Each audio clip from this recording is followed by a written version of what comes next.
നിങ്ങൾക്കൊരിക്കലും മോട്ടിവേഷൻ്റെ ആവശ്യമുണ്ടാവുമെന്ന് തോന്നുന്നില്ല. ഞാൻ ഓർക്കുകയായിരുന്നു, ഇത്രയും പ്രശ്നങ്ങൾ നേരിട്ട മറ്റൊരാൾ ഈ പ്രപഞ്ചത്തിൽ ഉണ്ടായിട്ടുണ്ടോ എന്നുള്ളത്. ജനിക്കുന്നതിന് മുമ്പ് തന്നെ ഒരുപാട് പേരുടെ ശത്രുവായി മാറിയ ഒരാൾ, അച്ഛനമ്മമാരുടെ വിവാഹ ദിവസം തന്നെ തൻ്റെ ജനനത്തെ ഓർത്ത് അവരുടെ സമാധാനം കെടുത്തിയ ഒരാൾ, 6 സഹോദരങ്ങളുടെയും വിയോഗത്തിന് കാരണക്കാരനായ ആള് ജനിച്ചതോ ഒരുപാട് അപവാദങ്ങളും പേറിയിട്ട്. ജനിച്ച സമയവും സാഹചര്യവും നോക്കിയാലും ജ്യോതിഷശാസ്ത്രപ്രകാരം 8 ഒട്ടും ശുഭമല്ലാത്ത സംഖ്യയാണ്. ജനനം അഷ്ടമി ദിവസം, അതും 8ാമത്തെ പുത്രനായിട്ട്. ജനിച്ചതോ കാരാഗൃഹത്തിൽ. ജനിച്ച ഉടനെ പെറ്റമ്മയുടെ അടുത്തു നിന്നും മാറ്റപ്പെട്ടു, അതും വർഷങ്ങളോളം. ഒരു കുഞ്ഞിനോട് ചെയ്യാവുന്ന ഏറ്റവും വലിയ ക്രൂരത. ലാളനകളെ വാങ്ങേണ്ട പ്രായത്തിൽ കൊല്ലാൻ വന്നത് ഒന്നല്ല, അനവധി പേർ. അമ്മാവനെ കൊന്നവനെന്ന അപഖ്യാതി വേറെ. അതിനിടയിൽ മനസാ വാച അറിയാതെ സ്യമന്തകം കട്ട കള്ളൻ എന്ന പേരും വീണു. രാജാവിന്റെ തടവറയിൽ നിന്നും മോചിപ്പിച്ച 16,008 സ്ത്രീകളെ സമൂഹം പുറന്തള്ളിയപ്പോൾ അവരെ രാജ്ഞിമാരുടെ പദവി നൽകി ഏറ്റവും വലിയ നവോത്ഥാന മാതൃക കാണിച്ചതിന് പഴികേൽക്കേണ്ടി വന്നവൻ. താൻ ജനിച്ച യാദവകുലം മുഴുവൻ തമ്മിൽ തല്ലി നശിക്കുന്നത് കാണേണ്ടി വന്നവൻ.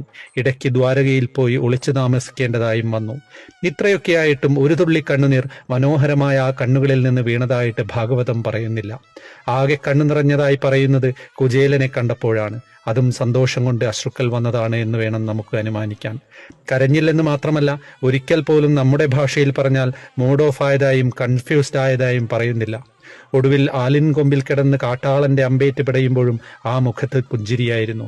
ഇത്രയും നെഗറ്റിവിറ്റികൾ, സമാനതകളില്ലാത്ത പ്രശ്നങ്ങളെയും പ്രതിസന്ധികളെയും ധീരതയോടെ പുഞ്ചിരിയോടെ നേരിട്ട് ആസ്വാദ്യകരമായ ജീവിതം നയിച്ച് ഇങ്ങനെ വേണം ജീവിക്കാൻ എന്ന് കാണിച്ചു തന്ന കണ്ണന്റെ മുൻപിൽ ഇതിന്റെ പകുതി പോലുമില്ലാത്ത നമ്മൾ ചെന്ന് നിന്ന് കരയുമ്പോൾ എന്തായിരിക്കും കണ്ണന്റെ മനസ്സിൽ തോന്നുന്ന വികാരം?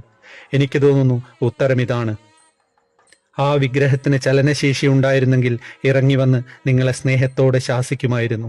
ഞാൻ ജീവിച്ചു കാണിച്ചു തന്നു. പോരാത്തതിന് സംസ്കൃതത്തിലും അത് മനസ്സിലാവാത്തവർക്ക് മലയാളത്തിലും എഴുതി വെച്ചിട്ടുണ്ട്.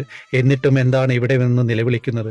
അതുകൊണ്ട് തന്നെ നമുക്കും ജീവിക്കാം കണ്ണനെ പോലെ, പ്രശ്നങ്ങളിൽ തളരാതെ, പ്രതിസന്ധികളിൽ തളരാതെ, പുഞ്ചിരിയോടെ.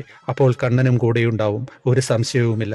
അപ്പോൾ ഞാൻ നേരത്തെ ചോദിച്ചതുപോലെ നമുക്ക് വേറൊരു മോട്ടിവേഷൻ ആവശ്യമുണ്ടോ? ഇല്ല എന്ന് സധൈര്യം നമുക്ക് എല്ലാവരോടും പറയാം.